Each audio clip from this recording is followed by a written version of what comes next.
गुरुर्ब्रह्मा गुरुर्विष्णु गुरुर्देवो महेश्वरा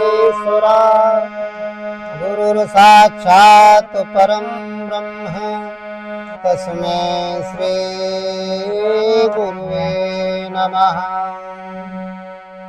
ध्यानमूलं गुरुर्मूर्ति पूजामूलं गुरुपदम्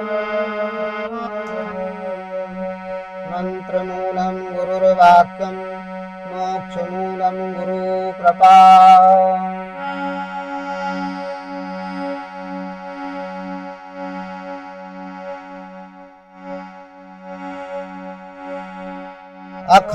अखण्डमण्डलाकारं व्याप्तेन चराचरम् तत्पदं दर्शितं येन तस्मै श्री गुरुवे नमः। बोलिए सद्गुरुदेव भगवान की जय। हृदय में स्थित परमात्मा राम की जय। ऐ मेरे प्रिय बंधुओं, श्रोता बंधुओं, समस्त संसार के श्रोता बंधुओं, आज हम प्रसंग लेकर आए हैं आप लोगों के सामने कि चेतन शरीर में सुख और दुख क्या है। ये जो अपना चेतन शरीर है, मानव का शरीर है, इसमें सुख और दुख क्या है, इसमें दुख और सुख क्या है, सबसे बड़ा दुख और सबसे बड़ा सुख ये क्या है। लोग सुखों के बारे में नहीं जानते और सुखों के पीछे दौड़ लगाए रहते। तो ये प्रसंग बहुत अच्छा लेके आए हैं। यदि हमको असली सुख और दुख समझ में आ जाए तो हम माया में उतना ज्यादा लिप्त तो नहीं होंगे। तो ये बात समझने की अपने जीवन में धारण करने का ये विषय है। समझना जरूरी है कि सुख असली क्या है और दुख असली क्या है। तो इसके लिए गोस्वामी जी ने लिखा है बहुत बढ़िया। वैसे तो हम आप जानते हैं कि कोई काम कर रहे हैं और उस काम में सफलता नहीं मिली, भौतिक काम जितने भी हैं, और जब सफलता नहीं मिलती तो प्राणी को, मनुष्य को दुख होता है, और जब सफलता मिल जाती है तो उसे सुख होता है। कोई चीज हम प्राप्त करना चाहते हैं, मेरी आसक्ति हो गई, मनुष्य की आसक्ति हो गई, और उस वस्तु को प्राप्त करने का वो प्रयत्न करता है, और प्रयत्न करने के बाद यदि वो वस्तु मिल गई तब तो उसको सुख हो गया, और यदि वस्तु नहीं मिली तो उसको दुख हो गया। लोग इतना ही समझते हैं सुख दुख का मतलब कि हमारी जो इच्छाएं हैं वो हमारी इच्छाओं की पूर्ति हो गई। जो भौतिक इच्छाएं, कैसी इच्छा? भौतिक, जो नश्वर है, जो शाश्वत नहीं, वो इच्छाएं पूरी हो गई तो हमको क्या, हम सुखी हो गए, हमें सुख मिल गया, सुख प्राप्त हो गया। और यदि वो इच्छाएं हमारी पूरी नहीं हुई तो हमारा मन दुखी हो गया, यानी हमें दुख मिल गया। इसको भी लोग सुख और दुख समझते हैं, इसको भी लोग सुख और दुख समझते हैं। और उदाहरण है सुख दुख के, जैसे कोई व्यक्ति है, स्वस्थ है तो वो सुखी है, और यदि वो अस्वस्थ हो गया, किसी बीमारी में ग्रसित हो गया तो उसे बड़ा दुख हुआ। इसके बाद वो जब ठीक हो गया तो फिर उसको सुख हो गया। उसको भी दुख और सुख समझते हैं। स्तर के क्षेत्र में कोई गरीब व्यक्ति है और उसको अचानक धन मिल जाए तो सुखी हो गया, और किसी कारण बस वो धन चला जाए, राम विमुख संपत्ति प्रभुताई और जाए रही पाई बिन पाई, चला जाए तो दुखी हो जाता है। तो ये असली सुख और दुख नहीं है। असली दुख और सुख है क्या, वो मैं आपको बता रहा हूं। देखिए, गोस्वामी जी ने बड़ा ही सुंदर दृष्टांत दिया है। भगवान शंकर ने माता पार्वती से यही प्रश्न, माता पार्वती ने भगवान शंकर से पूछा था, और यही प्रश्न अनुरागी अर्जुन रूपी साधक ने सदगुरु रूपी भगवान श्री कृष्ण से पूछा था कि प्रभु, आप हमें ये बताएं कि इस चेतन शरीर में शाश्वत सुख क्या है और दुख क्या है? भगवान कृष्ण ने भी बताया, तो मैं बताने जा रहा हूँ यही बात भगवान शंकर ने पार्वती को बताया। तो मैं इस दोहा के माध्यम से, चौपाई के माध्यम से आपको बता रहा हूँ जो गोस्वामी जी ने अपने रामचरितमानस में लिखा। क्या लिखा? असली दुख और सुख के बारे में बताया।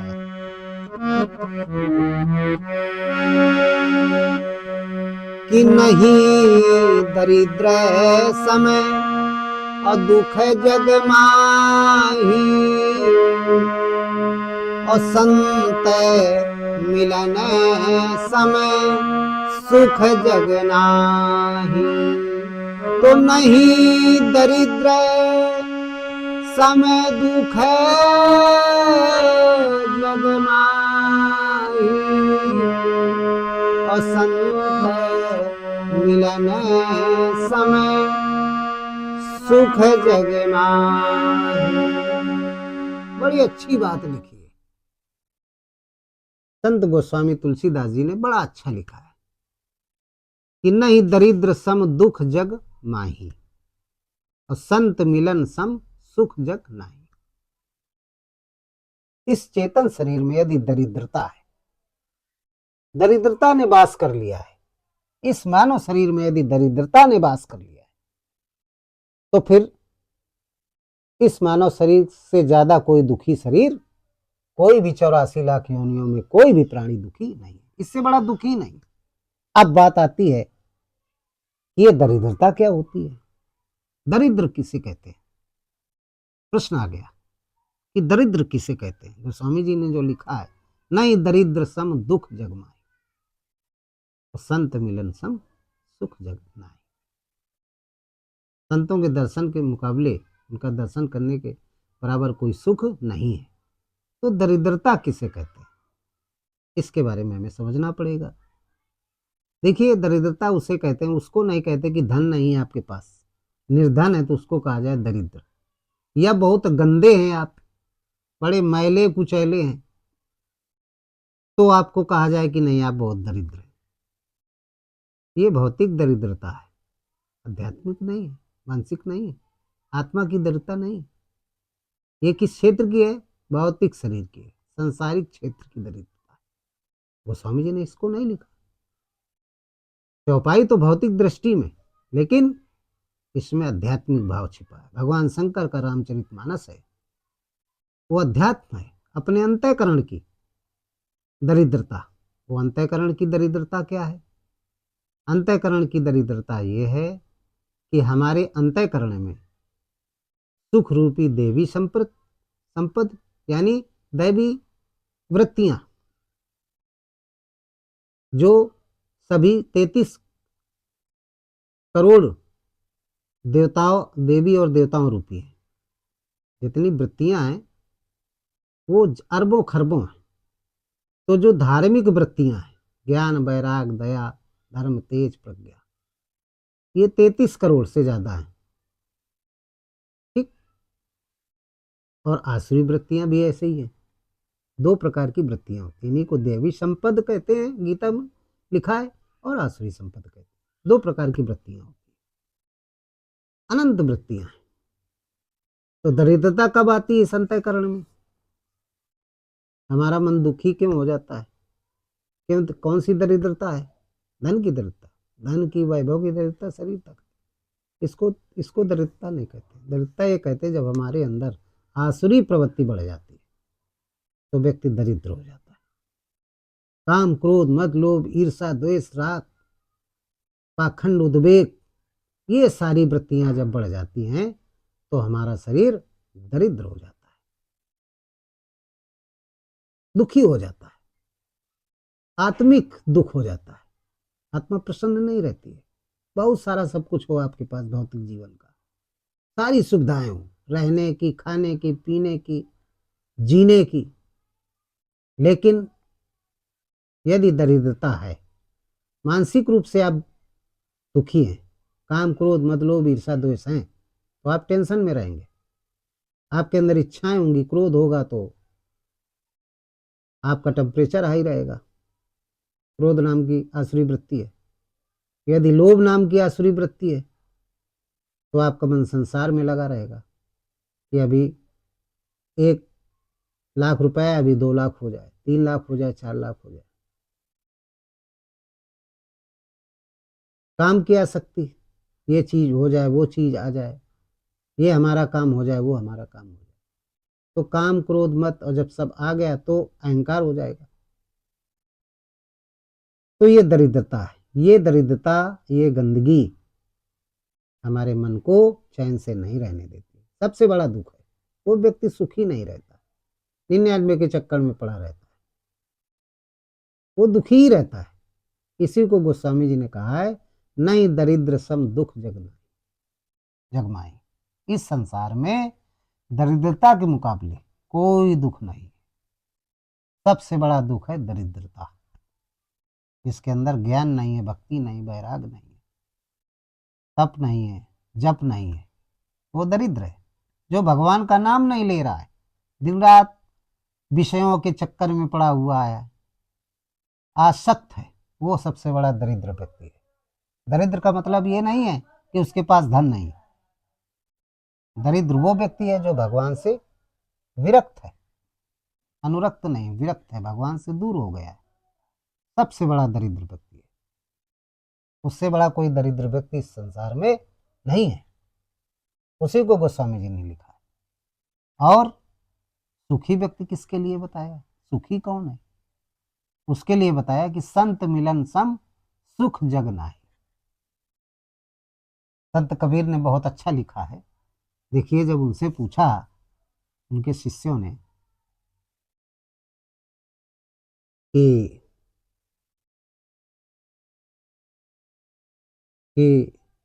गुरु जी, सबसे बड़ा सुख कहाँ पर है? लोग बैकुंठ बैकुंठ, गोलोक गोलोक, सतलोक सतलोक चिल्लाते हैं। क्या वहां सबसे बड़ा सुख है? आज भी तमाम पंथ हैं। मैं जाया करता हूँ सत्संग में, तो जब कबीर पंथ के, चूंकि अपने अंदर ये ऐसी भावना नहीं रहती है, सिया राम में सब जग जानी करो प्रणाम जोर जुग पानी, ये भाव रहता अपने अंदर। सर्वे भवन्ति सुखना सर्वे सन्तु निरामया सर्वे भद्राण पश्यन्ति मा कश्चित् दुर्भाग्यः। मैं सबका कल्याण चाहता हूँ, सबका भला चाहता हूँ। और मैंने अपने जीवन में, मुझे भी वैराग हुआ है। हृदय बहुत दुख लाग, जन्म गयो हरिभजन बिन, होए न विषय विराग, भुवन बसत बहु। मैं अपने जीवन में इन भौतिक शरीरों का इलाज करता था, लेकिन आत्मा की जागृति हुई, परमात्मा से लगाव हो गया। यूँ मानिए कि हमारे पूर्व जन्मों का कर्म। हालांकि मैं जन्म से ही धार्मिक था, लेकिन माया में फंस जाने के कारण विरक्त नहीं हो पा रहा था। सबसे कठिन है गृहस्थ आश्रम में रह करके जो भगवान का भजन कर ले। सन्यासी होना तो बहुत आसान है, लेकिन विरक्त, घर में रह करके विरक्त हो जाए, सन्यासी हो जाए, उससे बड़ा कोई पुण्यात्मा नहीं है। मेरे भी अंदर रहा, मैंने जीवन में शरीरों का इलाज किया। मैं पेशे से डॉक्टर रहा हूँ। फिर जब जागृति हुई तो मुझे वैराग हो गया। मैंने सारे काम बंद कर दिए, भगवान में लीन हो गया, और मैंने आत्मा का इलाज करना शुरू किया। अपनी आत्मा का, और अपनी आत्मा के द्वारा जो मेरे अंदर परमात्मा बैठा है राम, उसके द्वारा पूरे संसार का कल्याण करने के लिए मैंने प्रवचन शुरू कर दिया। अध्यात्म का सबको प्रकाशित करने लगा। जो भी परमात्मा की कृपा हुई, जो उनका आदेश है, उसके अनुसार जो हमको आत्म जागृति हुई, आत्मज्ञान हुआ, उसके अनुसार जो मेरा ये संसार है, देश है अपना, ये पाखंड से जूझ रहा है। हमारे जो सदग्रंथ हैं, अच्छे सदग्रंथ, हमारी श्रीमद् भगवत गीता भगवान की वाणी है, मैं उसका प्रचार करता हूँ, रामचरितमानस का करता हूँ, वेदों का करता हूँ, और जितने भी ब्रह्म विद्या हैं, कबीर बीजक तमाम है, उपनिषद, सबके ज्ञान को ले करके आप लोगों के सामने उसका वितरण करता हूँ, आप लोगों को प्रदान करता हूँ। तो संत कबीर ने से पूछा उनके शिष्यों ने कि गुरुजी आप ये बताइए कि सबसे बड़ा सुख क्या बैकुंठ में, कहाँ पे? कितना बढ़िया जवाब दिया संत कबीर ने। क्या कहते हैं? उन्होंने कहा देखिए संसार की, मैं अपनी बात बता रहा हूँ। कहते हैं अपने मैं हृदय स्थित राम से, आत्मा राम से ही निवेदन किया करता हूँ, विनती किया करता हूँ कि मनुष्य का शरीर सबसे श्रेष्ठ है और यही सगुण परमात्मा है। इसलिए कबीर दास क्या कहते हैं, संत कबीर,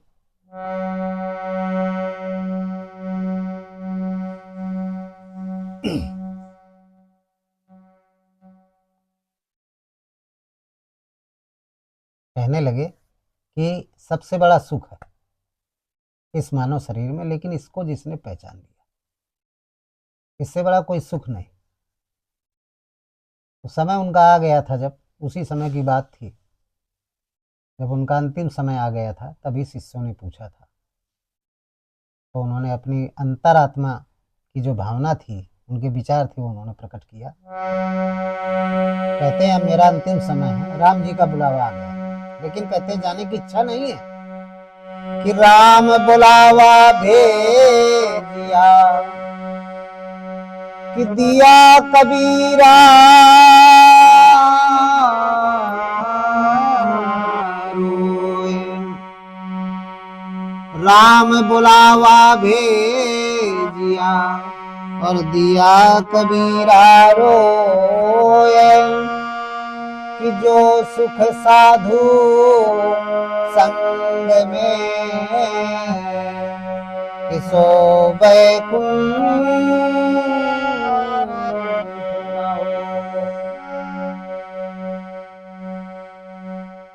राम बुलावा भेजिया दिया कबीरा रोए, जो सुख साधु संग में सो बैकुंठ न हो। साधुओं की संगत में, सत्संग में जो सुख है, सुनने से, संगत ग्रहण करने से, वो सुख बैकुंठ में नहीं। ये कबीर साहब ने कहा। संत कबीर ने कहा कि जो सुख साधु संगत में है, यही चीज तो मीरा ने आभास किया था, और यही सबरी की गति थी पिछले जन्म की। मधुमती नाम की रानी थी एक राजा की, उन्होंने भी संतों को देखा था, अपने पति से कहा था, पति ने उस संत समाज में सत्संग के लिए जाने से मना कर दिया था। तो उन्होंने, ये प्रयाग जी की कथा थी, आपको हम सुना चुके हैं पिछले प्रसंगों में जो हमारे वीडियो हैं। तो उन्होंने त्रिवेणी में कूद करके आत्महत्या कर लिया था, और अंत में यही मांगा था कि जन्म जन्म राम पद ये वरदान नाम, मुझे जो है भक्ति देना प्रभु, और मानव शरीर देना। तो अंत में स्थिति चाहे ऊंच नीच हो, छोटे घर में पैदा हूं या बड़े रईस घर में, लेकिन भक्ति हमारी, जो मेरा अनुराग है आपके चरणों के प्रति, वो बना रहे। भक्ति मुझे जरूर देना। तभी वो सबरी बनी थी, सभी लोग जानते हैं। तो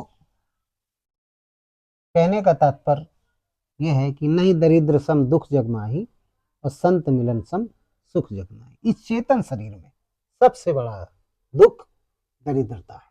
जो भगवान से विरक्त है, भगवान से अलग है, वो सबसे बड़ा दुखी व्यक्ति है। और जो भगवान से जुड़ा है, संयुक्त है, जो भगवान से जुड़ गया है, जुड़ने का जो भाव पैदा होता है जुड़ने से, वो सबसे बड़ा सुख है। वो कब जुड़ेगा? कब? जब संत मिलेंगे, तत्वदर्शी सदगुरु मिल जाएंगे, वो आपको भजन की विधि बता देंगे, और उस विधि में आप लग जाएंगे, तो आप संसार से विरक्त हो जाएंगे। आप जप यज्ञ करने लगेंगे, और जप यज्ञ जैसे करना शुरू किया, तो आपको वो परम तत्व परमात्मा सच्चित आनंद, जो सत है, चित है और आनंद है, उसका रस, परम तत्व परमात्मा का रस अमृत है, जो कभी नष्ट नहीं होता, सत्य है, सनातन है, शाश्वत है, उसके दर्शन होने लगेंगे, उसका रसपान मिलने लगेगा, स्वाद मिलने लगेगा, आपको बड़ा सुख अनुभव होगा। बाकी ये सारे सुख नश्वर है। आज आपको जैसे कि उदाहरण के रूप में अच्छा भोजन मिल गया, तो जितनी देर आपने भोजन किया, खाया, उतनी देर तो बड़ा अच्छा लगा, बड़ा सुख। और जैसे भोजन खत्म हो गया, खत्म आपका। तो ये सब नश्वर सुख है, लेकिन शाश्वत सुख क्या है? वही संत कबीर ने कहा, राम बुलावा भेजिया दिया कबीरा रो। कबीरदास जी रोने लगे। अपने शिष्यों से क्या कहते हैं? यह शिष्यों, सबसे बड़ा सुख क्या है? जो सुख साधु संत में, सो बैकुंठ न हो। लोग बैकुंठ बैकुंठ, सत्यलोक सत्यलोक, गोलोक गोलोक, स्वर्गलोक स्वर्गलोक चिल्लाते रहते हैं, कहीं कहीं कुछ नहीं। सबसे बड़ा सुख है संत समाज को उसकी संगत करने से, संतों का साथ करने से, भजन करने से, ठीक, स्वाध्याय करने से, जप यज्ञ करने से, भगवान के प्रति श्रद्धा और विश्वास के साथ समर्पित होकर भजन करने से जो सुख है, वो सुख भौतिक चीजों को प्राप्त करने से नहीं होता है। सारी भौतिक चीजों में दरिद्रता बसी हुई है, नश्वर है। इसलिए नहीं दरिद्र सम दुख जग माही, संत मिलन सम सुख जग नाही। संतों के इस चेतन शरीर को, ये जो हमारा चेतन शरीर है मनुष्य का, इस चेतन शरीर में सबसे बड़ा सुख है भगवान की भक्ति। जो भगवान से भक्त जुड़ गया, भक्ति माने जुड़ना, विभक्ति माने दूर हो जाना। तो जो भगवान से जुड़ गया है उसी को भक्ति कहते हैं। और जो विभक्त हो गया, दूर हो गया, वो दुख है, जुड़ गया वो सुख है। इसलिए भगवान से जुड़ो मेरे प्रिय श्रोता बंधु, और जितने भी सांसारिक विषय इनसे विरक्त हो जाओ, भगवान से जुड़ जाओ, इसी में कल्याण है। क्योंकि बड़े भाग मानुष तन पावा, सुर दुर्लभ सदग्रंथन गावा, साधन धाम मोक्ष कर द्वारा पाय न जय परलोक समारा। आप जुड़ जाएंगे, आपका मन निर्मल हो जाएगा। निर्मल मन जन सो मोहि पावा, मोहि कपट छल छिद्र न पावा। ये जितना कपट और छल छिद्र है संसार में, कपट ही कपट भरा हुआ है, छल छिद्र ही भरा हुआ है। हम आप सारा बीड़ा उठा लेते हैं, लड़का नाती पनाती सबका, कि सबके ठेकेदार हम ही हैं। सोच लेते हैं हम नहीं रहेंगे तो हमारे परिवार का भरण पोषण कौन करेगा। अरे चिड़िया से उदाहरण लीजिए, पक्षी है, घोंसला बनाता है, चिड़िया के बच्चा पैदा होता है, जब तक पंख नहीं होते तब तक उसकी वो देख रेख करता है। इसके बाद वो फिर क्या है, विरक्त हो जाता है, माया मोह से अलग, वो उड़ गया पंख पक्षी, उसकी माँ को उससे कोई मतलब नहीं। तो कम से कम पशु पक्षियों से हम ये शिक्षा लें, उनसे सीखें कुछ, कि गृहस्थ जीवन में है, इस स्थूल शरीर के पालन पोषण करने के लिए धन की आवश्यकता पड़ती है। हम धन संचय करें, लेकिन इतना ज्यादा लिप्त ना हो कि भगवान को भूल जाएं। साहब वही तो रो रहे थे, पिछले वीडियो में बताया था। तो हमारा जो चेतन शरीर है, इसमें इसको सुखी रखो, दुख से दूर रखो, क्योंकि बड़ा भाग्यशाली है, दोबारा नहीं मिलेगा। एक बार जिसको मिल गया वो देवताओं से, देवताओं का भी देवता है, सब कुछ है इसके अंदर। प्रतिदिन हृदय स्थित परमात्मा राम का नाम लीजिए, क्योंकि आपके अंदर वो रमण करता है। रमे निरंतर आत्मा सब घटाट होयाम, ताई से बुद्ध संत जन कहता सो राम। इसलिए राम का नाम लीजिए। सुख है, सुख है, दुख आपका चला जाएगा, गारंटी से मैं कहता हूँ। राम नाम में इतनी ताकत है कि आपका जो ये चेतन शरीर है, इसमें सुख ही सुख आ जाएगा। हम दुखी क्यों होते हैं? हम दुखी इसलिए होते हैं कि हमारे अंदर सांसारिक जो वृत्तियां हैं, काम क्रोध मद लोभ ईर्षा दोष, ये दूसरों के हमारे भर जाते हैं, हम दुखी हो जाते हैं। जब राम नाम का जप करेंगे, हमें सुख ही सुख आ जाएगा, श्री सुख मिल जाएगा। इसलिए भगवान की भक्ति करो। इन्हीं शब्दों के साथ हम आज की चर्चा समाप्त करते हैं। बोलिए ओम श्री सद्गुरुदेव भगवान की जय। हृदय में स्थित परमात्मा राम की जय। यहाँ पर उपस्थित सभी देवी देवताओं की जय, संत समाज की जय, सभी भक्तों की जय। सर्वे भवन्ति सुखना, सर्वे सन्त निरामया, सर्वे भद्राणि पश्यन्तु, मा कश्चित् दुःख भाग् भवेत्। ओम शांति।